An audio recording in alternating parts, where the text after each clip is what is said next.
عليك يا رسول سلام عليك يا حبيب سلام عليك صلوات الله عليك. Brothers and sisters in Islam, you don't understand how serious it is. I don't know if I can give this topic its rights. But however, if you don't understand the awe of this topic, then at least you will believe the creator of the man and the woman, Allah subhanahu wa ta'ala.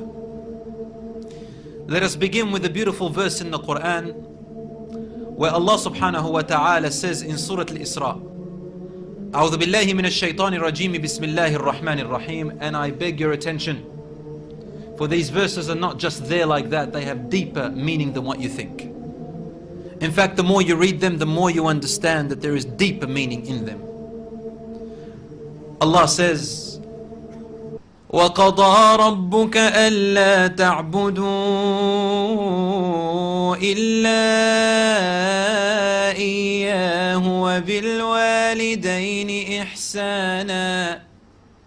وبالوالدين إحسانا إما يبلغن عندك الكبر أحدهما أو كلاهما فلا تقل لهما أف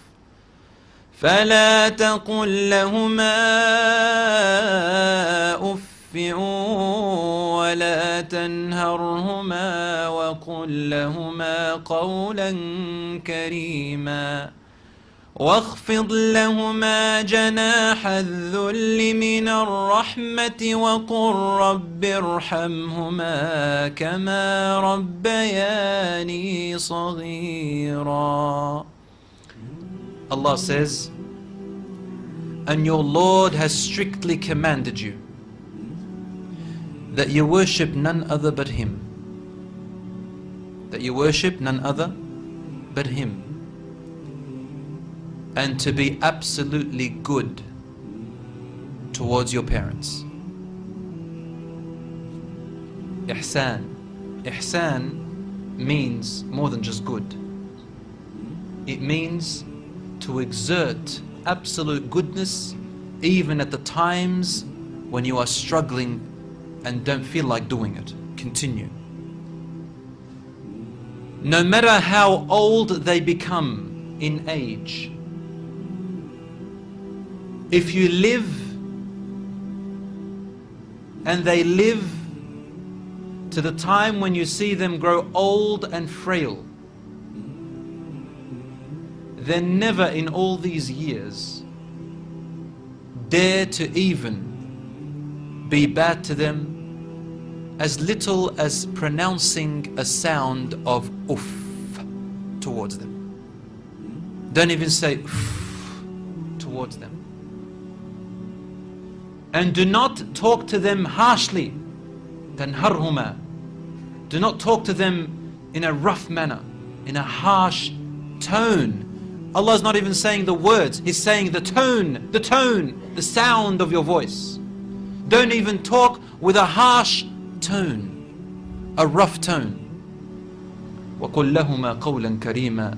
But remember, always choose the most generous and beautiful words to say to them. And lower the wing of humility towards them out of mercy. Out of what? Mercy, mercy. Not respect, not kindness, but mercy, because the word rahmah has deeper meaning than kindness and respect. And say, O my Lord, give them mercy the same way they gave me mercy as they raised me from when I was a child. Such deep meanings in this verse, brothers and sisters. I don't know whether you understand them or not. Surah Luqman, verse 14. Allah says, and we commanded man, the human being, to be dutiful towards his parents. His mother carried him agony and pain upon agony and pain. And she went through labor and then breastfed him or her for 2 whole years. Behold, thank me and thank your parents, and to me you will return. And if your parents strive in jihad, jahadak, they strive with all their might to make you make partners with me, disbelieve in me, in ways which you have no knowledge of or which I have not commanded you to do so, then do not obey your parents if they do that. However, still maintain your duty of kindness towards them. Live with them on good terms. In this verse, Allah subhanahu wa ta'ala is saying something remarkable. Allah says, we command you to be good towards your parents, and then He mentioned your mother. She carried you agony upon agony. This is in pregnancy.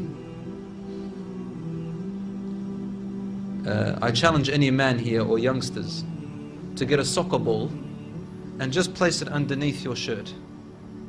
And I want you to walk around just for 1 day and 1 night. You're not allowed to take that soccer ball out. Have it, sit, stand. You've got to go to school, you've got to go to your work with the soccer ball in there. And then when you go to sleep, you have to still, just a soccer ball. I bet you can't even sleep the night. I bet you can't even do what you want to. It's going to be so difficult, like just a soccer ball. Your mother carried you for 9 whole months, and you kept getting bigger and bigger. It didn't get easier, right? The bigger you became, the heavier you became, and the more back pains and kidney pains, and then it comes with side effects, cholesterol and diabetes, and the body changes, and then she's never the same as before. It's all your fault. And we forget this. Yet even upon that, Allah gave her the strength. And then she breastfed you for 2 whole years or so. Again, pain and agony. The Sahabas never asked the Prophet ﷺ why. Rather they said, Mal hikmah. What is the wisdom behind it? Or the likes. And that's why I tell the youngsters, when you want to ask your parents a question, never ask them by saying, why did you do that? Why did you do this? Why didn't you? Don't say why. Why is actually a rude word. But rather ask them, Father, Mother, what's the lesson behind what you did? What's the wisdom behind that? How many young people hold their kindness from their parents? How many young people, when it comes to the parents, mother gets up and says, son, take me to the doctors. The son says, Mom, it's the World Cup. I need to watch Brazil and Argentina. Who's going to win? Come on, Mum, how cruel are you? This is the only my friends are watching and everybody's watching, and now you want me to Mum, just wait. Take a taxi. The shaitan comes and says, yes, do that, do that. And he climbs on top of the youth's shoulders and dangles his feet saying, woohoo, look at what I'm doing. I'm making this son or daughter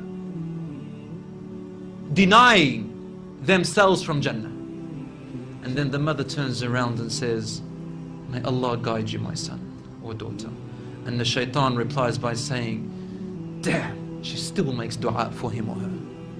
No, even in that case. Bismillahirrahmanirrahim. قد أفلح المؤمنون الذين هم